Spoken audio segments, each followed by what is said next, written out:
Welcome back to another podcast. Here we are at Breaking Free Together. I'm Pamela, and this is my sister Karen. with the Hi. delayed reaction there again. I always forget my name. She always That's forgets her name. the stage fright. Welcome to our podcast. Karen and I have broken free from narcissistic control, and this podcast is all about helping you to do the same.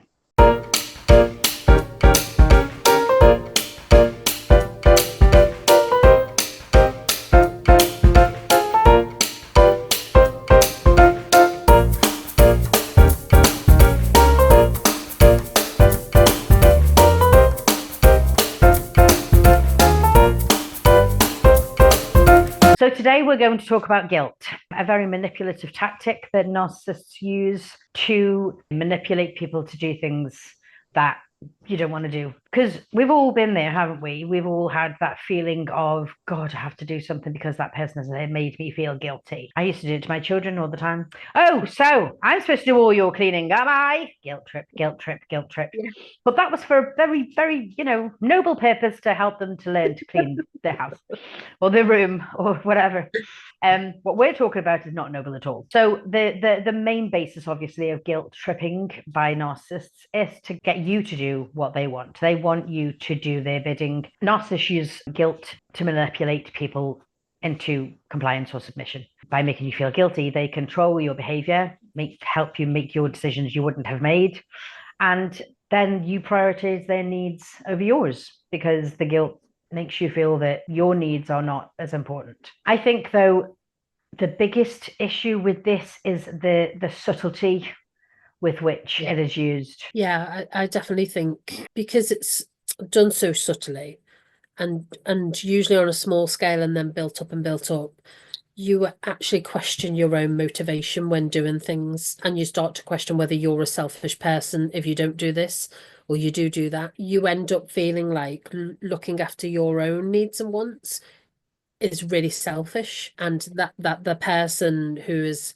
guilt tripped you so often becomes front and center in your life, and you feel like only what they need is the most important, and so it messes with your head, really, doesn't it? All of the other tactics do too, but I feel this one particularly, and it's very long lasting as well. I think this one permeates a lot of things, you know. When I was running my therapy business, I would have told my clients, particularly the ones who were loaded with guilt, that guilt is one of the most intrusive and one of the most difficult emotions to process and to get rid of. Because you're right, it permeates so deeply that you carry it around with you like a chain. It's just this heaviness. I think it depends on how it's done and Yeah. who the person is it is done to. I'll go back to my children. My boys were so much easier to guilt trip than my daughter. My eldest son, if I'd have been like, oh, so I'm supposed to clean these toys up, am I? He'd be like, oh, oh, oh, and hurry. See, trying to do that to Amy? Forget it. Yeah. Not a hope. She just go and walk out the room. That's where they target particularly is someone that they know that they can manipulate. They're looking for their target.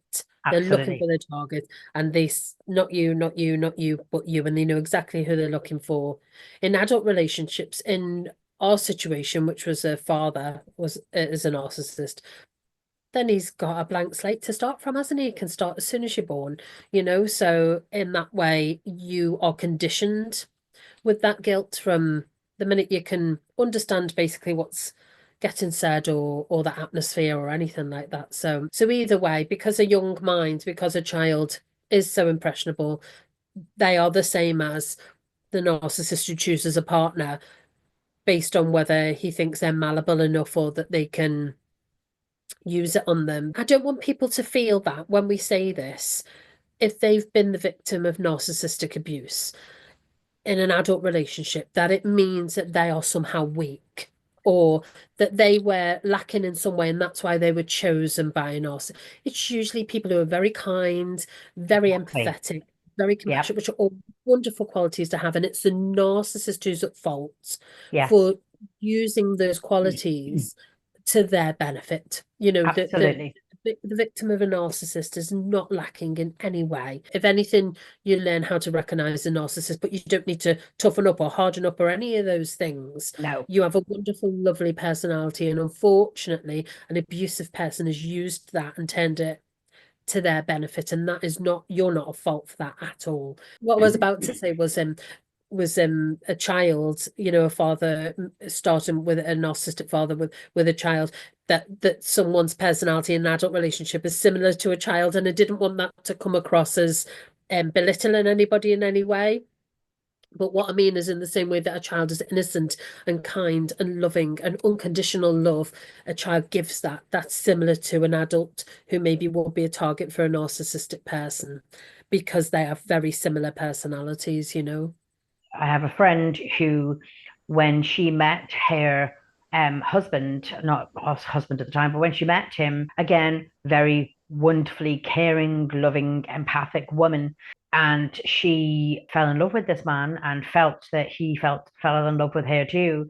And at first, the narcissist often comes off as vulnerable, and that's how they get in. They come off as vulnerable at the beginning, as in, oh, I can't do this, or I need help with this, or I really need to do, and so we're those people who have that caring and giving and wanting to help are automatically drawn to those people to want to help, Yeah, because the narcissists use tactics and tricks. They're tricksters. That's what yeah, they are. They are tricksters. They pretend that they are not weak. That's not, or they're struggling with something that they need help with. Well, this is certainly one tactic. It's not always. But no, in this situation, this person was like, "Well, I'm in this situation and I can't get out of it. I don't know how to get out of it, and maybe if you could help me." And this person helped him, and he moved country so he could be closer to her. And then the demands got more, and it was like, well, you should move out of your country to be with me because I've moved all the way from this country to be with you. And the yeah, demands got more and the guilt got more, until that person who's given all of this stuff then feels like, because it is, one of the tactics they use is emotional blackmail. yeah, It's either threatening withdrawal of love, creating a sense of obligation, or making their needs appear more important than yours. This is what this, I think they were maybe engaged at this point, so her fiance did that. He made his needs more important than hers. She had lived in her country for years and years. yeah, All her family surrounded her. He'd moved from his country to another country to get work by her, her doing and her help, and she'd put all this effort into helping him. And then he continues to demand, well, you should leave your country, the country you've lived in all your life, where all your friends and family are, and come up and live with me. So you've got a couple of tactics yeah, there. One, you've got the guilt, and two, you've got the isolation, and three, you've got, I'm manipulating you. And if you loved me, you would do this. You've brought me all the way up yeah, here to this country away from all my friends and family. But it was his choice to do that. Nobody bent his arm. yeah. But then he continued with the guilt then. As it happens, thankfully, she didn't. And I'm so glad she didn't. Unfortunately, the relationship has turned out to be terrible, and she's still going through some dreadful situations with him at the moment as well. But when we talk about the tactics of withdrawal of attention or withdrawal of love, we certainly had that as children, didn't we? We definitely did. We were made to feel as children we had a lot put on us, I feel, and we were made to feel that dad was like the only thing was dad's needs and wants that was important. He used our behavior. I mean, because we've said when we look back now, we were really, really good children. We didn't do anything wrong, but our behavior, we were made to feel like we were bad children and to feel guilty because they were these wonderful parents and what awful children we were, how much they did for us and how awful we were and how mean we were to our mum. And We grew up thinking yeah, that putting our needs first was wrong. You still have that incites guilt in you. I know it does, because you've told me it yeah, many times. You really yeah, struggle to say no when someone yeah, says oh, can you do this? You feel nearly obligated to say yes, yeah. because there's this sense in you, go, if I say no, it's not just that their needs are more important than yours, but it's that they'll think bad of me, because that's what dad instilled in us, that we And should I'll be feel bad. Yeah, or that I'm a bad person. I mean, I would even go one further and say, and I am trying to work on this, but I'll even go one further and say that I have to tell myself to shut up in some situations where somebody is saying, oh, they're struggling with this, that, and the other. And before I know it, it's out of my mouth. I'm offering, even if I can't. Do you know what I mean? I can't tell the amount of time to double book myself because I'm offering to do something, even though I know it's not in my capabilities or I don't have the time or so people don't even have to get to the point where they're asking me, and they probably weren't going to ask me either. It's just this, I can't even tell you. It's like this force that I'm not in control of, is making me go, well, I'll do it, or I'll have them, or, it's Yeah. crazy. Yeah. Yeah. But I am working on that But to I just think I literally bite my lip. that, well, all that blood is, Yeah. Yeah. that definitely has a lot to do with people pleasing, which full Oh, yeah. circle incorporates into the guilt, Yeah. because the guilt was to please dad, and that alleviated the guilt to some extent. Yeah. I think on top of that, because of our religious upbringing as well. So we Yes. already Oh, had dad yeah. using the guilt thing against us for that. And then on top of that, you're in a cult, a very high controlled cult that uses guilt as well. So dad Yeah. fully utilized that against us. Oh, Jesus died for you and you're still doing this, and Jesus died for you. Do you know the pain he was in for you? So, and you're still doing this and you're doing that. That kind of doubled up Yeah. really between him and him using the religious side of things. I mean, we got guilt from both sides, didn't we? If we didn't Yeah. study for the meetings, we were made to feel that we were lesser and that we didn't love our God and that we Yeah. were bad Christians. You've got meetings Yeah. on a Tuesday and meetings on a Thursday and meetings on a Sunday, and we had to study for the meeting on the Tuesday, we had to study for the meeting on the Thursday and study for the meeting on the Sunday. And then, oh, you're an Yeah. even worse Christian if you don't go knocking on doors and convincing people that your cult is the only true religion. It would be bad enough Yeah. from one, but one reinforced the other. That's what I'm looking for. We want to kind of make Yeah. it plain that there's healthy guilt and there's manipulative guilt. We don't want to excuse people from feeling guilty altogether. We do feel guilty sometimes when we don't do things, and there's a normal guilt around that, isn't it? So when we violate our own values, or we go against our own ethical behavior, or when you forget to ring somebody on their birthday, or you forget to send a card on their birthday, and you go, oh, damn, you feel bad and you go, I'm so sorry, belated birthday wishes. Yeah. That's normal guilt, isn't it? You know what I Yeah. mean? You've messed up, or you meant to do it and you forgot to do it, and you're like, oh my God, they're gonna think I don't like them, or they're like low on my priority list or whatever. That's normal human guilt. Manipulative guilt is not like that Yeah. at all. And we need to separate them. They are two very different things. Yeah. So how would you, if you were to define manipulative guilt, how would you kind of try to put it in a nutshell? I think it's when it runs so much deeper Yes. than just genuine, like, or feel it runs really, really deep. It makes you really double think about your worth as a person. Am I I'm a really bad person because I didn't do this. I'm a really bad person because I didn't do that, or I didn't help out, or I made this decision. And that's the only way I can describe it, is it really runs like deep inside of me. And like you said before, it feels like a very heavy weight. And there's no need for that for something like forgetting somebody's birthday. Exactly. Manipulative guilt is I, feeling guilty for not doing anything wrong. It's being made to no. feel guilty by somebody else's standards, not your Mm, own. People who are kind of going, oh, well, am I experiencing guilt that's being manipulated?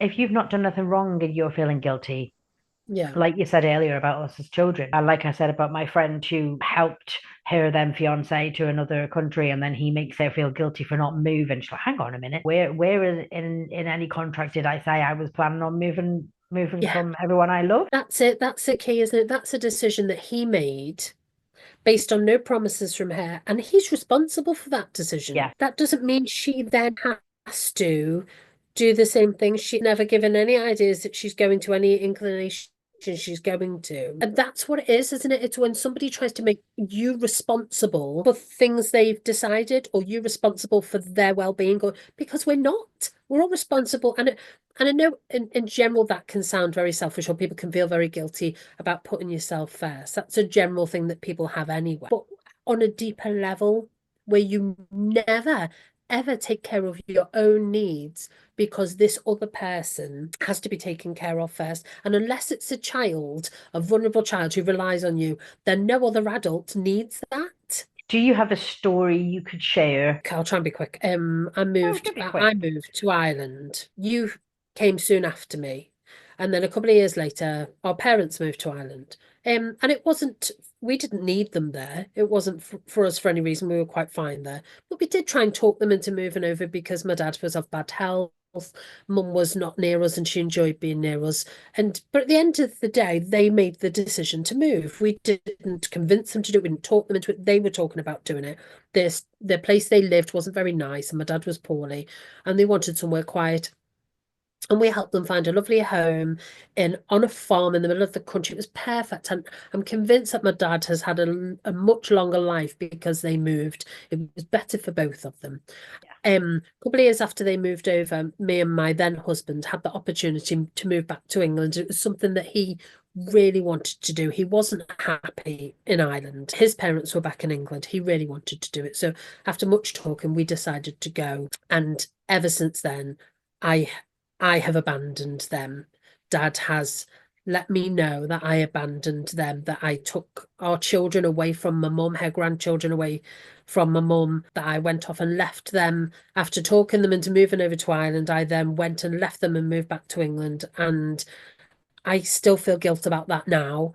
And he has made sure that I do because he throws it up at every opportunity that he possibly can. But recently, when we were over after my mum passed away, and I was over to see, and both Pamela and I were staying with Dad in the immediate days after our mum passed away, and we happened to be looking through photo albums to find photos of mum because Pamela was doing a lovely slideshow of my mum for the funeral. And as we were looking through photos, my dad kept finding photos of us that my mum had kept, and he said to us, "Look, she still loved you even when you abandoned us," didn't he? Do you remember him saying that day? I mean, and that runs along the lines of also that we both left our religion, and that was another thing, but that was because we moved away, and he classed that as children, fully grown children making decisions for their own family that was better for their own family. He classed that as abandoning fully grown adults, your parents. You can't abandon your parents by nature. They're your parents. Do you know what I mean? It's ridiculous. But yeah, so that's mine. And I still feel guilt about that, and probably more so since mum died. I still struggle with that. And for clarity, because Dad only was speaking about this recently, he and Mum, I mean, I know we talked about them, oh yeah, you should come over here, but it was only ever sort of light in passing conversation. Yeah. It was never, we need you. We didn't need them. We No. we were fully established. We had our own houses and our own children, our own lives and our own jobs and our own husbands. Dad and Mum moved for Dad and Mum, Yeah. not for anybody else. Dad and Mum moved because Dad and Mum wanted to move. And Yeah. also, Dad wanted a fresh start because this is what he does. Oh, the people in this congregation, blah, blah, blah, blah, blah. If I go into a new place, I'm going to be, because, he'd worn out his facade in the Yeah. last place. He needed a new place to trick more people. That was part of it. Of course, the other part of it was they didn't have to travel backward and forward to visit us. That was their Yeah. reasoning. But again, it was their decision, Yeah. not yours, not ours, theirs. Yeah. So, that needs to be stated very clearly that Yeah. they wanted to be here. So, yes, what he does now is totally manipulative guilt, because we go back to the whole thing of him being angry if we made decisions on our own and angry if we didn't make decisions on our own. Oh, well, my children are standing on their own 2 feet. Well, yeah, we are. And your decision, and it wasn't just your decision, it was yours and your husband's decision. Yeah. And it was a business decision that would benefit the family, Yeah. moved back to a place where you would be in a better position. Yeah. But of course, your needs weren't important. Your children's needs were important. Your Nope. husband's needs weren't important. Your family needs weren't important. It was what was best for Dad. Again, Yeah. How about you? for the longest time, for me, it was sitting down. I know this is going to sound the most bizarre thing, but it was sitting down and not doing anything. Yeah. We were raised with such hypervigilance and being on such high alert that if we heard Dad come through the door, if we were sitting down and watching the TV, or not looking busy, we needed to get up and look busy because you knew that he was going to come into that room and go, oh, nothing to do, have you? So those socks belong to this, belongs here, doesn't this? And it would be this tirade of we're 7 and 8 or 9 years of age, literally coming from primary school, chucked our bags under the stairs, kicked our shoes off, and we're watching cartoons. 8 years of age. My entire adult life up to a point, I felt guilty sitting down. I felt guilty sitting and resting. I always had to be doing something. When I first left home, my house was immaculate. Absolutely going to be eating the dinner off the floor. And it wasn't because I lived in a dirty house. It's because I always needed to be doing something. Every night I was washing the cupboards, every single bloody night. I was up, the child had gone to bed, and I'm not a big TV person because, probably over our upbringing, we didn't hardly get to watch it. I'd have the cupboards washed. Everything would be spotless. The house smelled of like a bloody hospital because I'd have my Dettol I spray. remember that. Yeah, and you could eat I remember your house being gleaming. Yes. Even when you that's had not a a healthy newborn thing, baby. though. That wasn't a healthy reaction. It's not, that's another coping mechanism. Now, only when I then started doing deep therapy and then training as a therapist did I understand what was going on. Because first of all, me not slowing down, not sitting down, and not resting was firstly me avoiding having to process any feelings or any emotions surrounding my childhood. Second of all, of course, it was the constant reminder of you need to be busy or you're a bad person. You need to be busy or you're a lazy person. And that guilt carried all the way through to my mid-30s from him, from the continuous lectures that you always needed to be busy all the time. I don't feel like that anymore. I now have the ability to sit and relax and feel like I'm entitled to sit and relax. Because after a full day's work, there's rest and there's play. Work, rest, and play. Like the Mars bar advert. Work, rest, and play. Work, rest, and play. Remember? Yeah, do. The thing is, Pamela, I know that's something that you've worked through. However, when you think back, Dad would come in from work and we would not be allowed in the living room for the first hour and a half while he sat with his headphones on and listened to his classical music to calm down and to self-soothe and self-care. But he was allowed to do that, but nobody else was. We're not allowed to go in the living room. We need to go upstairs for anything hard cheese. Yeah.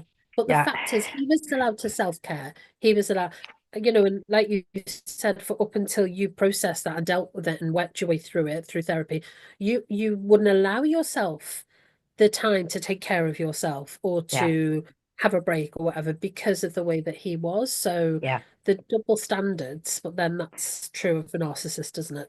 Yeah, so of course. Because again, it's I need these things. I'm going to make sure I get these things, and I'm going to make you feel guilty if you feel you need the same things or the same consideration because I'm better and higher and more important than you are, so you don't get them.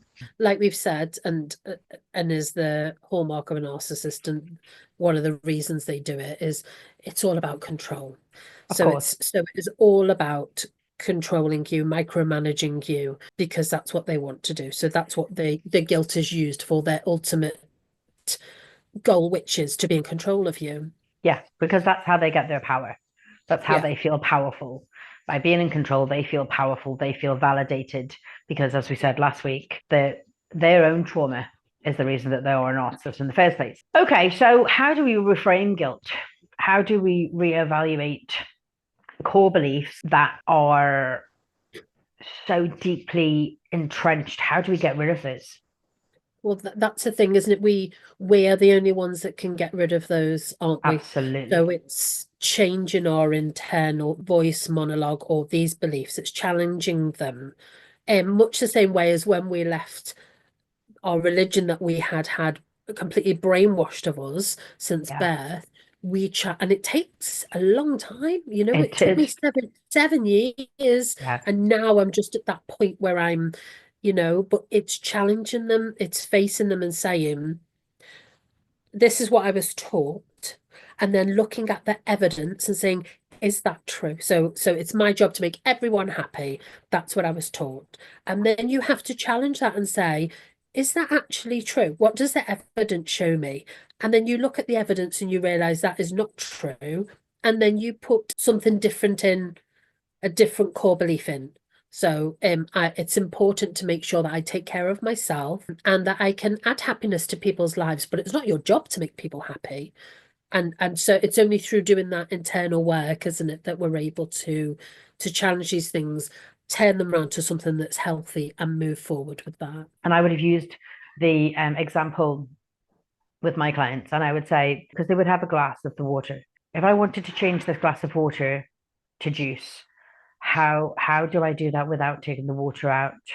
And they would look at me and like, oh, this is like an IQ test. And I said, but it's important for you to understand this. And like, I don't understand that. And I said, the only way you could get that water out and have a glass of juice is by holding your water and pouring in juice Would you? until all the water has come out.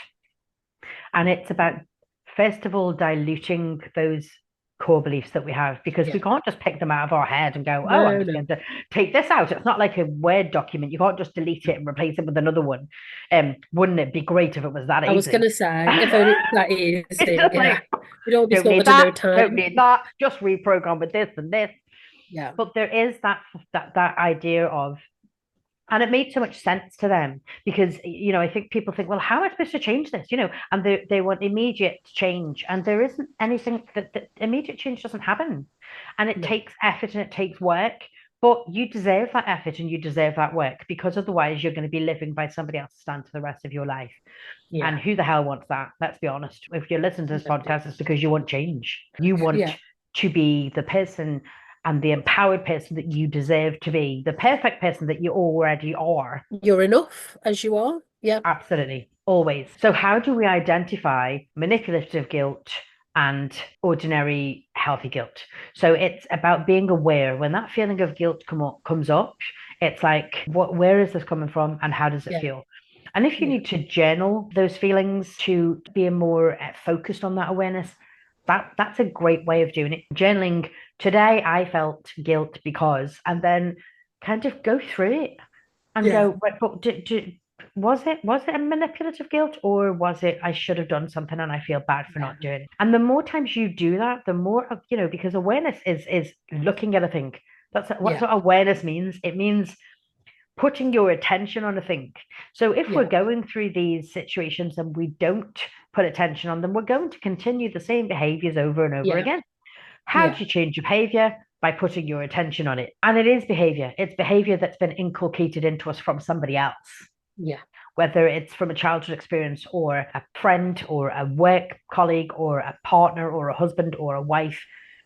It's from somebody else that we are now Yeah. carrying, that is not serving us and will not serve us as we go Yeah. forward. Okay, so we need some practical tips to resist guilt trips. That's a mouthful.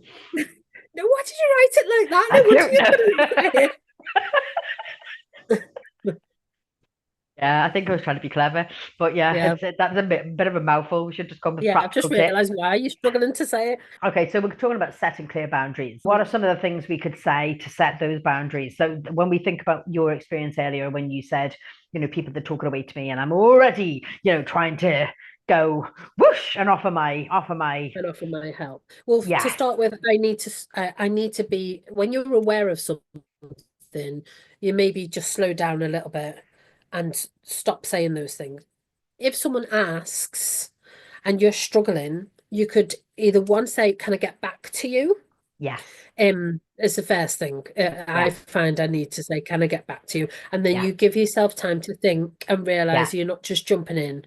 And then absolutely. if you can't help and you say it, and the other person tries to manipulate you to feel guilty, then set a clear boundary and say, I know this is important to you, but I'm really sorry I can't help this time. And no is a complete sentence. So you do not need, I mean, if it helps to start with, then you can, but just remember that you do not need to give them a reason why you cannot help. I think that's a really good point that you made there, because I do think that we've gone down a road. I mean, I know from our experience, we feel like we need to give an answer straight away. Dad always expected an answer straight away. And we are down the self-gratification train that we need immediate, everything needs to be immediate, everything needs to be yesterday. Yeah. So that idea of putting some distance between the question and the answer it's a fantastic idea, Yeah. because it gives you a minute to breathe, Yeah. and it gives you a minute to make a decision, and it means that you're not saying yes and then suddenly having to figure out how the hell you were going to back out of it later, because Yeah. you've said yes because you feel like you have to say yes, rather than given an honest answer. And exactly what you say, Yeah. I'm sorry, but I can't help you, and stick to those. And if you have Yeah. to stand in front of the mirror like a lunatic and practice saying it, then do that. Yeah. If you need to stand there and go, I'm sorry, but I can't help you. I'm sorry, but I Yeah. can't help you. And get used to it coming out of Doing your that. mouth. I think sometimes we can sit here and go, oh, I'm just going to say that. But then when you like freeze and go, No, I'm like that. I'm just like, oh my God, it's not as easy to say as it was. I thought it was. Yeah. Another practical thing that we can use is self-affirmation. I yeah, know this is something I do and is helping me greatly, but yes, you can tailor your affirmations to absolutely. what suits you. So with the whole guilt thing, being able to say to yourself, I am allowed to take care of myself. I am Yeah, allowed to put myself first, yeah. or I'm not responsible for managing other people's Mm, emotions, or I'm not responsible for managing other people's expectations of me, because no, that's their expectations and not yes, mine. yes. And I've not done these ones yet with the guilt, but I have done other ones, and I have to say they are really, really helping me. So I would Good. definitely try this. You maybe feel a bit strange talking to yourself, but once you get used to doing it on a daily basis, especially if you know you've got something tricky coming up, if you know you're like, for me, if I'm ever visiting my dad, or I know I've got a phone call coming up with him, saying it, quite a lot nearer the time really helps. Yeah. So that's another way to go. That's another practical tip, isn't it? Those things that you're saying to yourself, again, it's reaffirming. Yeah. And the more you reaffirm, the more you're diluting, the more you're diluting, the more you're diluting. And you're diluting those beliefs by putting more realistic, true, and beliefs that are better for you as the person that you truly are, and not Yeah. the person that they want you to be. Well, It's reaffirming your authenticity. yeah, you're Yeah. replacing their voice in your head, Oh, yeah. aren't you? Because I have not, when I say dad's voice, I don't mean I don't physically hear his voice. No. I haven't. But what I'm doing is I'm replacing his version of me, what he's Yeah. taught me all of my life that I am. Yeah. I'm replacing that, and I mean, this will only, if there's parents among us, what I usually try and do is think of stuff that I would tell my own children, Yes. and tell myself that, because basically that's what you're doing. Basically, you're reparenting yourself, aren't you? You're And so I always think of how kind I am to my own children, and would be to my own children in certain circumstances. How if they came to me and said, "Oh, this person's trying to make me do that," and explained it in such a way that I would say to mother, no, you've got to look after yourself first and don't feel guilty. And so I need to say those things to me, I would say them to my own children. And so I need to say that to me as well. So if you're struggling to find that voice or what you would say, think about what you would say to a good friend of yours or your child, or, how kind you would be to them. And then turn that into yourself, and that gives you an idea of how you should be talking to yourself kindly, and giving yourself grace. people who are in relationships with narcissists, or who have been in relationships with narcissists, you can still reparent yourself. Yeah, And if those people have children, how would they speak to their children? yeah, Or if they don't have children, exactly like you say, how would they want to comfort a friend? Use that basis of, I'm in a relationship or have been abused in a relationship with a narcissist, and that internal dialogue of constant belittling or constant guilt tripping. Would you speak to somebody you cared for the way your inner voice is speaking to you now? Oh, you're mm, so lazy for sitting down and doing nothing. Oh, you're such a bad mother. Oh, you're such a bad wife, partner, friend. Would you say that to other people? Of course you no, wouldn't. Tell the voice to fuck off.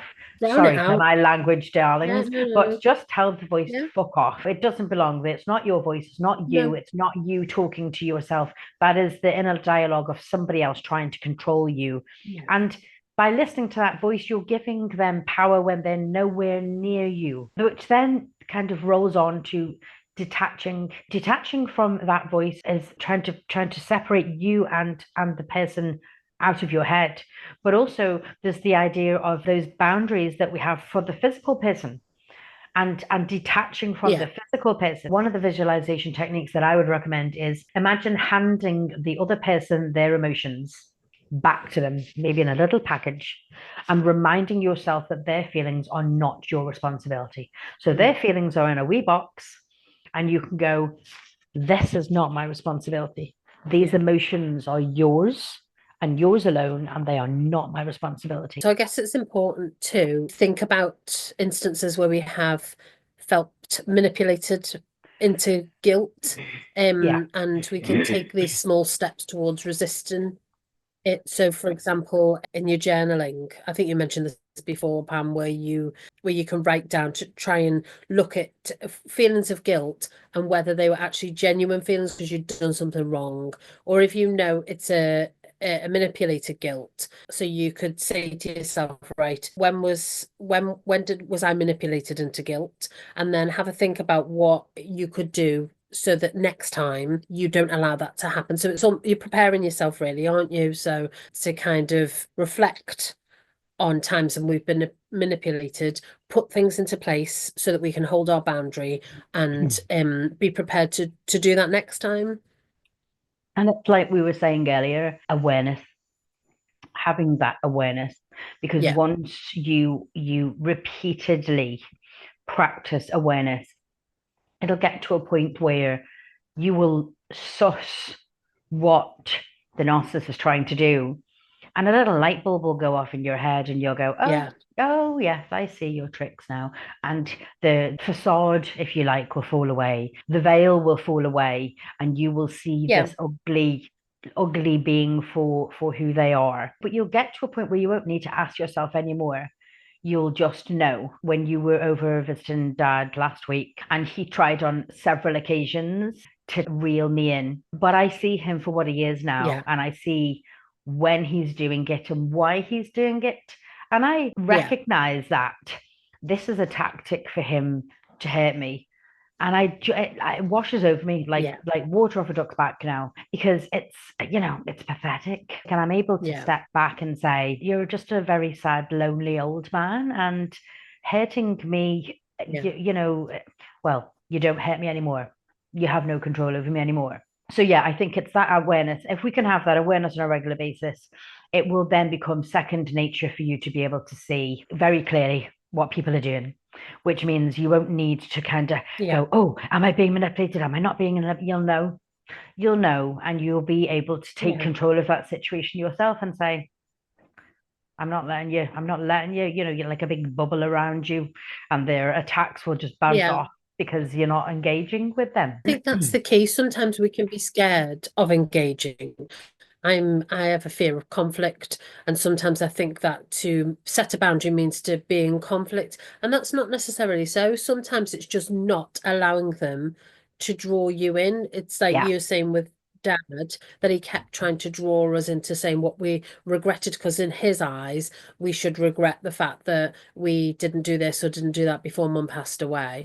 yeah. And instead of saying that directly to us, I think you ought to, he was saying, "Oh, we all have regrets, and I'm sure we regret." And he kept trying to draw you in, to draw me in, and you were helping me by saying, "He's just trying to make you feel good. Just don't say anything." And I employed that tactic while I was there last time, while I was there this time, and it worked. I didn't need to say to him, "No, I don't regret anything." It's just enough for me to not allow him to make me feel guilty and not feel the need to say anything else to him. I just sat there and listened to him and didn't. So it's not, it feels like it can be hard to do.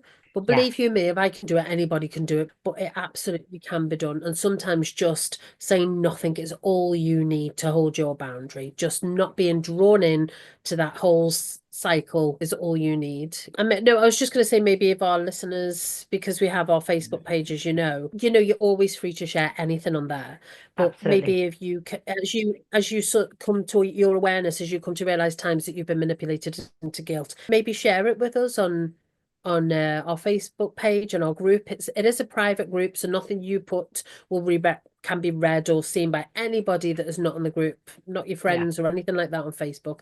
So feel free to share any time that you felt that, and if you need to reach out to ask for other people's advice, how do you think I could hold my boundary, or letting us know maybe what you've done to hold your boundary, what you think you could do, just let us know how you've recognized that the guilt that you've been manipulated into being into feeling. Alternatively, you can leave comments on this YouTube video and also Yeah, on obviously the yeah, Spotify. Those who are listening to this on Spotify, there's a comment section there. yeah. We'd love to hear your experiences We would, and yeah, your celebrations, your achievements, if you have been able to do the same, stepping back, and yeah, also the struggles that you're going through. That's what we're here for. On an ending note, parting words, as we say, yeah, farewell to all our listeners, and thank you for being here. And we truly appreciate your attention. We want you to remember you are not selfish for prioritizing yourself.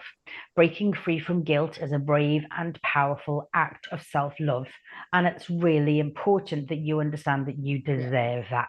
You do. You deserve that. yeah.